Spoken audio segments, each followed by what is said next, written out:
Hello there and welcome to this vlog of December 2023, and in today's video one will demonstrate that one is very much not amused with a certain news segment coming out of Catalyst Game Labs over the last 24 hours.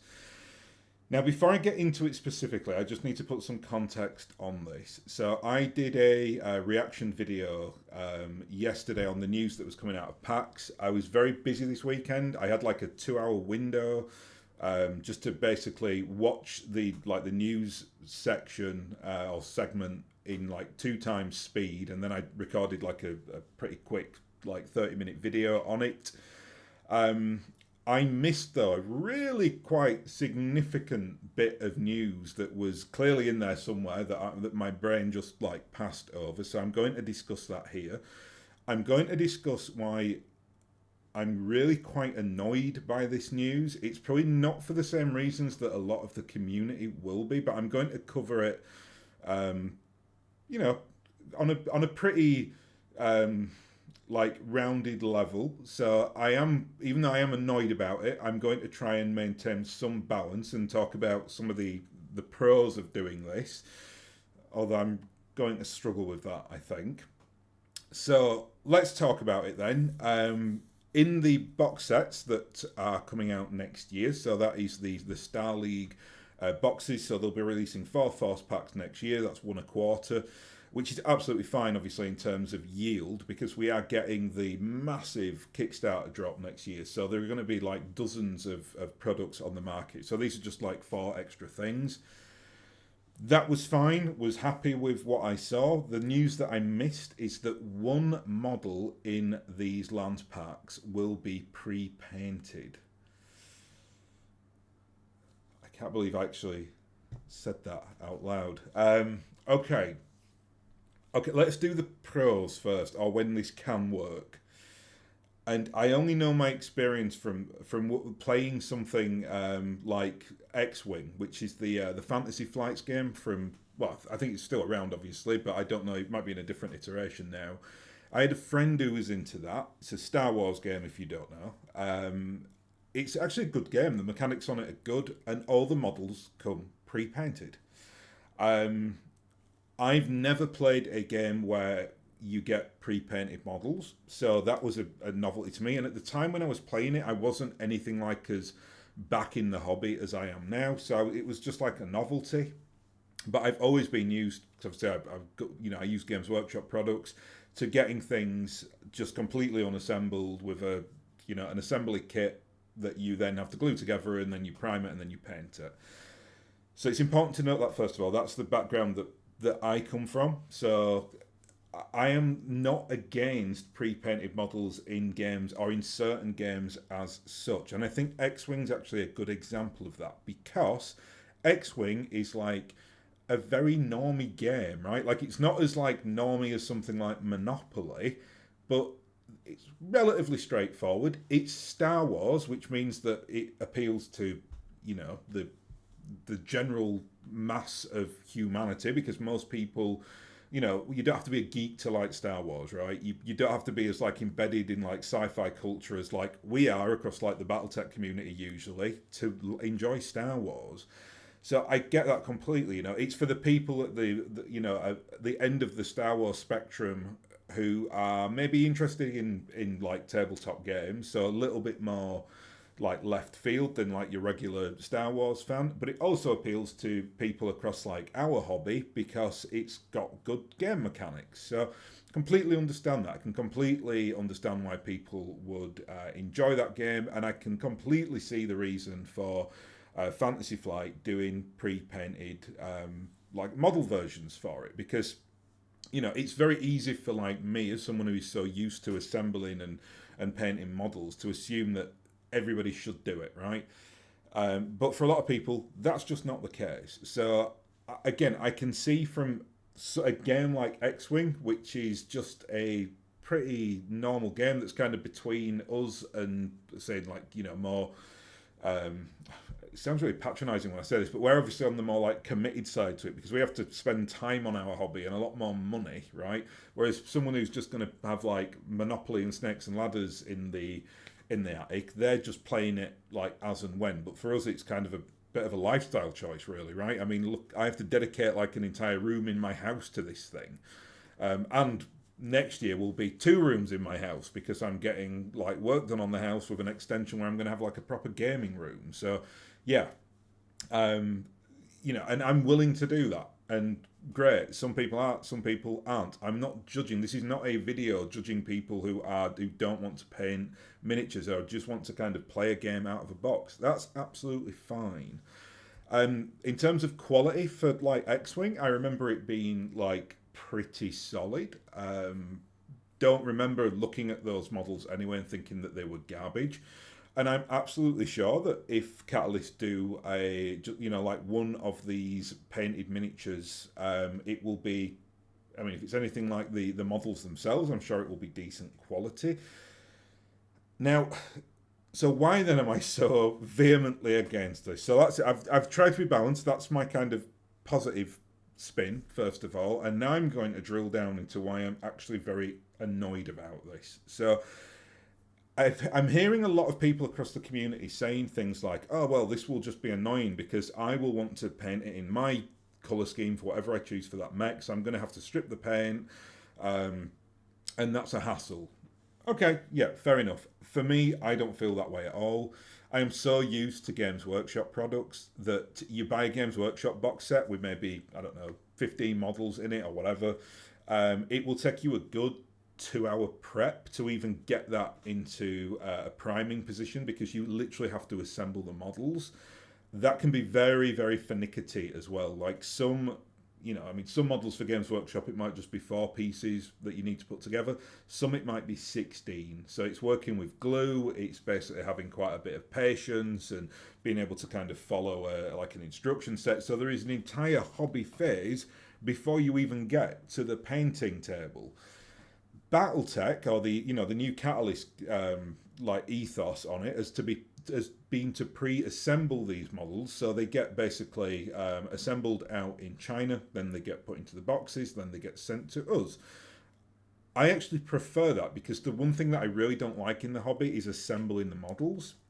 Some people do. I don't at all. I love painting the models. I just tolerate the kind of building. The one exception to that is if I am proxying something. If I'm able to kind of do something off my own back that's creative, then I am more than happy to kind of sit and, make a mech look more grimy or do whatever else it is that I'm going to be doing with it. So, there is a certain element that I like, but generally speaking, just like out of box, here is a mech, I'm much happier with it just there. And I know some people like to, they'll put different bases on it. They might take an arm off and put in a different pose or something like that. Great. I personally don't bother. Like I say, I only go in and make changes if I really want to make like a proxied model. So I can't get into the mindset of thinking that, having to put this thing in some whatever you use to basically melt paint off, and then you put it in for a few hours, scrub it with a toothbrush, and you're basically done. That's very little effort. That's way less effort than Games Workshop. I mean, if you get these things delivered or you buy them on a morning, you can stick it in your whatever solution you're using to get rid of the paint, come back like 12 hours later, scrub it, and you are done. So it's not actually much hassle on that front. What I've also heard, and this is something that has been brought up, is that they're trying to do this in such a way where so you can basically just prime the painted model, and it won't actually affect the detail. I don't believe that. Not if they're using like regular paints, not unless the plastic itself is of a certain colour. That would obviously be okay, I guess, but well, I'll tell you why it's not in a second when I go into my big tirade. But if it's just like if there's some kind of workaround, I'd really wouldn't trust that, unless I'd tested it, because for every layer of paint that you put on a miniature, you lose detail. There is a reason why using like rattle cans or spray cans to prime is much better, because you can get like almost like an atomic level surface area with a rattle can, and then you can let that dry, and then you've got this really nice prime on the plastic which will hold the paint to it, but it takes away very, tiny amount of the detail. If you start like painting up like 2 to 3 layers though on top of that, just with a regular paintbrush and like acrylic paint, forget about it. You get like the comedy, especially if you're not thinning your paints, that's another thing. You get that comedy effect of like those pictures of like space marines with just like jelly heads, because people who are not trained how to paint or don't understand the nuance of it just like throw the paint on and slap it all over. They don't use washes, so the detail gets hidden. So I'm pretty good at that. Like I do use thinned paints, and I use paint thinner, and I try to only ever put like one, actually the prime, and then I'll just put like one base coat on it, and then I'll go from there. And in all my miniatures, I mean, I am by no means the best painting miniature painter on earth, but the detail is still there. I kind of know the little tricks to be able to get it to work for me. So the way that people are complaining about this on the hobby side, I think is, I'm not saying it's disingenuous, it's just slightly odd to me, because if you are in the hobby, you've got to expect that there are going to be a couple of steps. We're very lucky that the guys at Catalyst just get these things assembled in the factory, because it saves us a job when we get it. And I can see the benefit of that as well, in terms of just taking them out of the box. And for people who aren't really massively into the hobby side of it, you can just play on a paper map with the miniatures. Right, so let's get into this then. Why am I so upset about this? Well, in my industry, this is what we call an optic issue. And it's something I've spoken about many, many times on this channel before, about how BattleTech it's almost like a bridesmaid in the hobby. And I'm going to put some context on this, and this may offend some people, and I'm fine with doing that. So if you are offended by this, that's your responsibility to deal with. Hit me up in the comment section for all I care. The BattleTech hobby, as a general, the people in our hobby, and I'm talking as a general rump, it's possibly one of the laziest hobby communities that I have ever been a part of. As much as I love the community and I absolutely adore so many people in our community, it's a fantastic community, as a whole. But the level of painting, the level of willingness to learn how to paint things is just at a very, very low level. I try to be patient and tolerant on it. Sometimes I say things I probably shouldn't. I see things where I'm like, oh my goodness, with just a tiny bit of application, this person would be an absolutely decent painter, but they've just got into a habit for whatever reason of, doing what it is they are doing that's clearly not working. And I, in a sense, I kind of admire this, because the community is so forgiving. And so, you wouldn't, in 40k, if you went and showed off models in 40k that were garbage, people would just roast you. The BattleTech community really don't do that. In fact, it's generally very, very supportive. And like I said, there's a part of me that really admires that. But I also think it's, to give you an analogy, if I had a staff member or somebody working for me who was talented but needed some hard feedback, and when I say hard feedback, that's you have to go to them and basically tell them something that might crush them, but you're doing it for their benefit. You're not doing it to destroy them or for reasons of malice. You're doing it because you want to help them and you want them to succeed. And God knows I've had a lot of hard feedback in my time. You have to deal with it. If you want to, have a career and do well and succeed at life, you have to be able to take criticism. You have to be able to take hard feedback. And that's my mindset. So when I see somebody just with god-awful painting, it's quite hard for me not to kind of go in there and say, you really, you're embarrassing yourself here or whatever. And I don't do it, but I really have to bite my tongue sometimes. And a lot of it, I think, is down to a community that prides itself on being supportive and inclusive. And like I said, I admire that in so many facets across the BattleTech community. But I really don't think we're doing anyone any favors by just letting them act at a low level of operation when they clearly would benefit maybe from a bit of advice. And I know the consensus is, and this is the kind of, I suppose, like the liberal consensus, the very nice consensus, is just, you never give feedback unless somebody asks for it. And again, yes, okay, I understand that as a thing, but also, especially if you know somebody well enough and you can kind of take them aside privately and say, you might want to try like doing this because you're just like you're spending a lot of money on these miniatures and you're making them look terrible. That's not good for you. That's not good for like, again, if you what are you going to do to like display these, be proud of them, bring them to play games in. Like I will never wow anybody with my paint jobs, but people will look at it and be like, they're all right.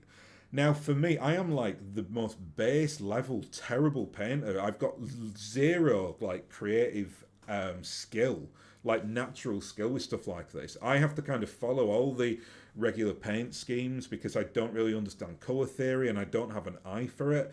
But I have taught myself the basics so that I at least can have like this setup behind me, and people will come in and I mean I've a very quick like an example of this. I had a guy fit me a blind in here a few months ago. Came in, I never played a tabletop game in his life, obviously. Walked in here, looked at this collection, and was like, "That is incredible!" Like he thought I was some kind of like Picasso or something. And I can, when I got speaking to him about a bit about it, because I think he was like, "Oh, I could never do this. I could never be at that level." And I was like, "Believe me, pal, you're probably way more creative than I am. I just know the cheat codes, and I've kind of watched a few YouTube videos, and I've got some advice off some good painters, and I just act at a completely like average level, or I'd say it's just above average level, and I get away with that, and I'm very proud of the fact that I've been able to just get to that point. And I really don't think I'll improve anymore unless I really wanted to commit to it and dedicate more time to it. What I kind of take on as pride is the speed at which I can paint, because I can like knock out an entire company in like 3 or 4 hours.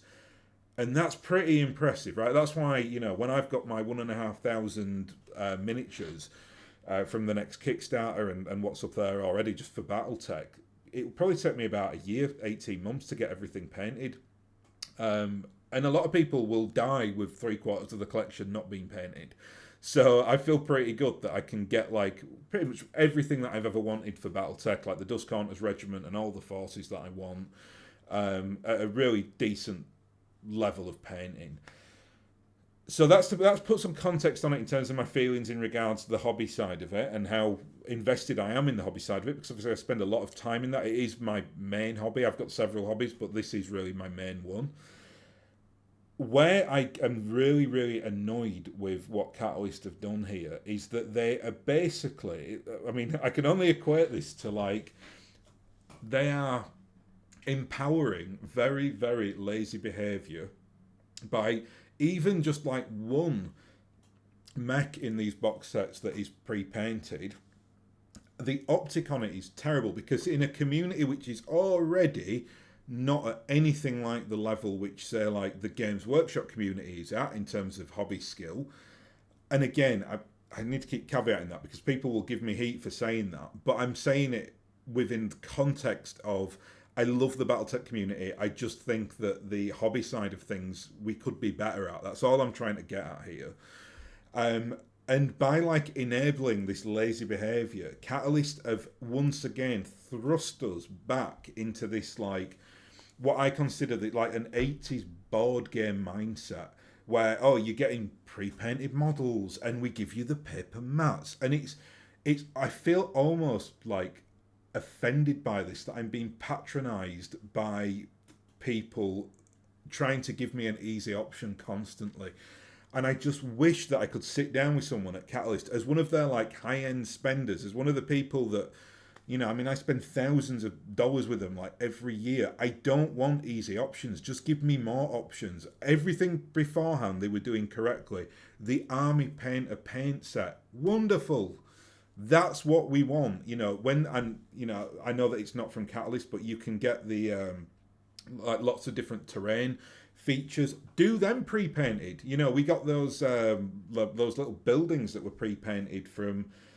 I always want to say it's Gale Force 9, but I can't remember who did them. They're fantastic. You know, I don't care about scenery. You can do pre-painted scenery all day. I mean, you know, that's actually quite useful because I think that the most people just don't like painting scenery, or if they are going to do it, they're just going to spray paint it and dry brush it. It's certainly what I do. So I don't have a problem with having pre-painted scenery, but the models themselves, the bit that I am kind of telling my gaming story through, I want control over that. I want to be able to sit down, think about paint schemes, and I know what people are going to say. Well, it's only one model and you can just paint over it. That is beside the point. It is the optic of this situation that I am really quite upset with. And this refusal to move away from a mindset which is now completely antiquated and frankly is holding the IP back.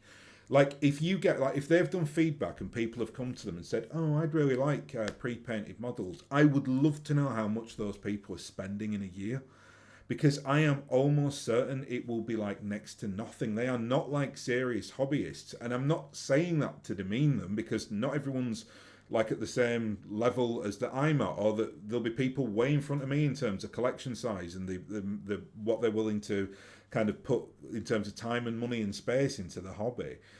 But we are the ones that drive it, right? Like, and most of you watching this, you will be similar to I am in terms of your ethos, in terms of, you know, the commitment that you put into the hobby and the amount of money that you spend on the game. And I just think that people who are very much on that, like, well, I just want to take it out of the box and play the game, they will be fine for a one purchase. So they will buy a game of Armored Combat, right? And that's probably it. Are they going to go and collect like an entire company or a regiment of mechs? Probably not. They're probably the people that are quite happily playing with the the card standees, and that's absolutely fine. In fact, I think as a game, BattleTech should take pride in that, because you will get people who are on, like, you know, low income levels who can't afford to kind of get into the hobby massively but love the game and are quite happy to just play it on a paper hex mat and cardboard, and all power to them. There should be an option for that, for sure. Like, I am not against putting paper mats in the things like a game of Armored Combat, so you have the option. I personally don't use them, but they're cheap. Who cares, right? Like, I'm not going to take away someone else's like ability to just get something and play it out of the box because I've got some kind of like weird moral issue with it, which I admit this is. But what I don't need from Catalyst is for them to empower those people. Again, what I consider people who really want to get into this but are kind of being held back by their own, either it's like laziness or they just can't be bothered, or it's like lack of commitment or whatever else. Like, stop giving them reasons to get into the hobby properly, because once you are in it and you see the joys of like playing on a table with real terrain or 3D terrain and having like a, you know, a lance of mechs that you have painted up, you've bespoke painted it up, you've spent time on it and effort on it and created a narrative around that force, you will take so much more joy out of that than cardboard standees. You don't have to have the ginormous collection, right? But just getting it from a 4-piece, just, you know, and a little bit of the tooling that you need, whether it's like the spray paint or a few of the paints or whatever, the satisfaction, I guarantee you, the satisfaction that you will get out of doing that and learning a new skill is just so refreshing and will give you so much more than, I don't know, well, either just using the grey plastic or the rudimentary, and I'm going to presume it's a Star League colour scheme, so it's going to be like something really boring, like, what is it, olive drab, or something like that. That's probably what the paint scheme will be, or it'll be like camo green or something like that. I just, again, I go back to that point. It is holding back what BattleTech needs to become. How many times do you see Games Workshop put pre-painted models out there? That would be none. I have never seen it. I mean, someone correct me if they've ever done pre-painted models. Now, I'm not talking about like plushies or novelty items. I'm talking about models that you go and put on a wargame table. They don't do it because their whole kind of business model is built around us being hobby enthusiasts. they wouldn't want to do that to patronize people either. Like, if you want to get in, there is a certain level, in the hobby where you need to kind of aspire to be. So, one of those things is being able to assemble models. So that's the first thing, right? Like, you've got to be comfortable with using super glue. And I'm sure that Games Workshop have discussions about assembling things, on their factory floor, because I would imagine a lot of kids are told by their parents, no, you can't do that hobby because I don't want you using super glue, or I don't want you using spray paint. So I get that completely, right? So I'm not saying there's like an age area for this, but it's up for the company to kind of work around ways. And Games Workshop have obviously just decided, and believe you me, they will have costed this and looked into it. It's just much more cost effective if we can get people in when they are like 12 years old with adult supervision, as opposed to getting people in when they are 7, 8 years old. Maybe if you want to get people into kind of at an earlier age, then the computer games are more for them, or like the reading material. In BattleTech you could do that anyway, maybe not in 40k, it's a bit too adult. But the BattleTech books are like super kid friendly, right? Like they are, there's nothing like grimdark about them really. So you kind of get people in at different levels is what I'm saying. And then when they're old enough, like, if you sit down with your parents or whatever and you make the models, then they can teach you how to kind of use things like super glue effectively and safely, because I know super glue is not exactly dangerous, but you can end up like getting it in your eye or something like that. So it's something that I understand why why companies like Catalyst want to pre-make the models, get that completely, but not pre-paint, right? Painting is something that it's almost like a sacred thing now, right? Like, I love doing it. And okay, I will put some context on this. I don't think this is a threat to BattleTech. I don't think that anyone at Catalyst is thinking, oh, now we're just going to do all our models pre-painted. I generally don't think that is what they're doing here. I think this is much more a novelty thing, and because it's for a Star League set, where it's probably much easier to kind of get the paint schemes out, because they're very simple paint schemes. It's not like you're dealing with I don't know, I'm trying to think of one of the more complicated schemes, something like the Snorder regulars, where they've got like a mixture of like pink mechs and then they've got like camo mechs. So then you'd have to really kind of work out what unit is what. But for the Star League are just a big grind military, right? So they're all green, or they're all like desert camo colours, so easier to do. So I'm not threatened by this as such. It's the optic which I really, really do not like in the slightest. And I think that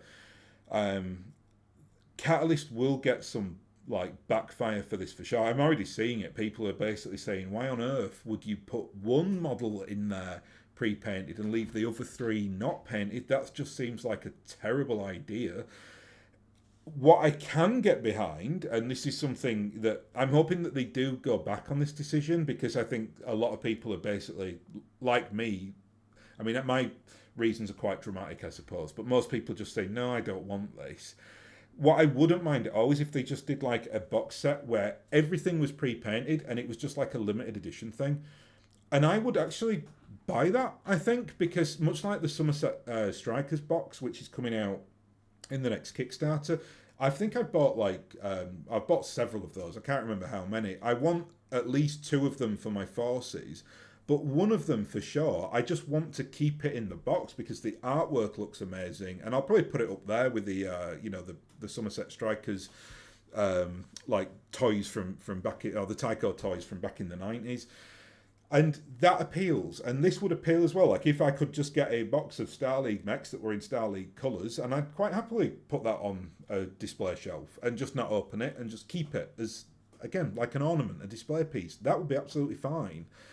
But to do it in one is it's mixed messaging galore. I think it's a complete waste of time. I think it's, again, for the reasons I've cited, I think it's appeasing like lazy behavior, and it's just a really bad idea. I mean, again, outside of like the X-Wing format, where you're dealing with like a normie game with people who are not like massively into the hobby side of things, that's what BattleTech should aspire to become. And again, I cannot understand why, and it's multiple decisions now where I'm having great confusion understanding what they're doing here. And I'll give you another example, and this is one that just confused the hell out of me. And I remember speaking about this last year, and it was on the Alpha Strike neoprene mats, which are gorgeous, right? Like they look fantastic. And I've got some neoprene mats myself. They're really, really high quality.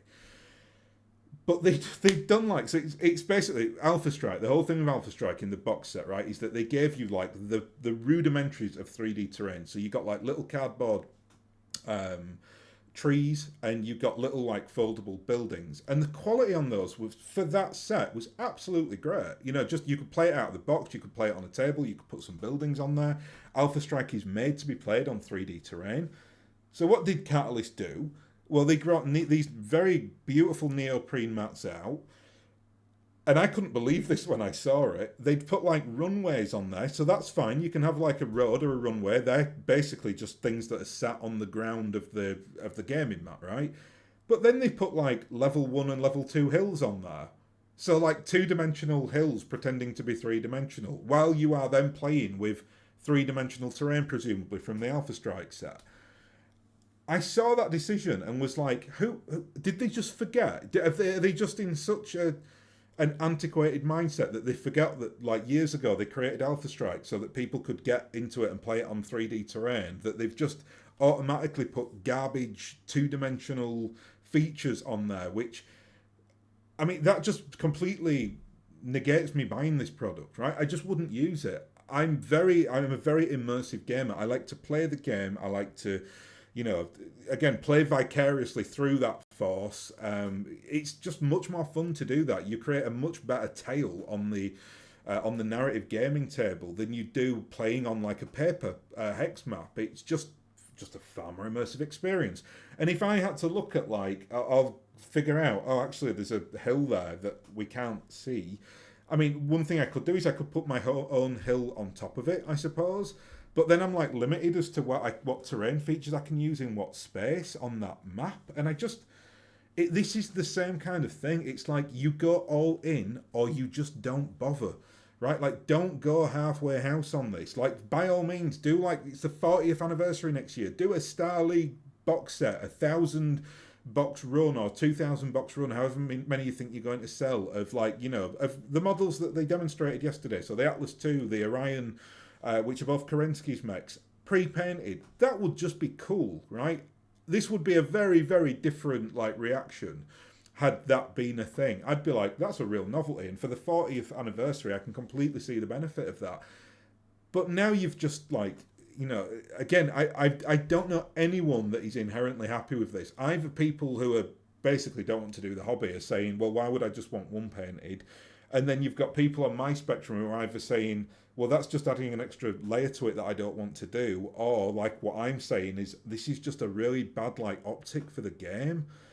And it's quite frankly quite embarrassing. I just like, I've tried to be balanced. I know that this is coming across as quite spicy.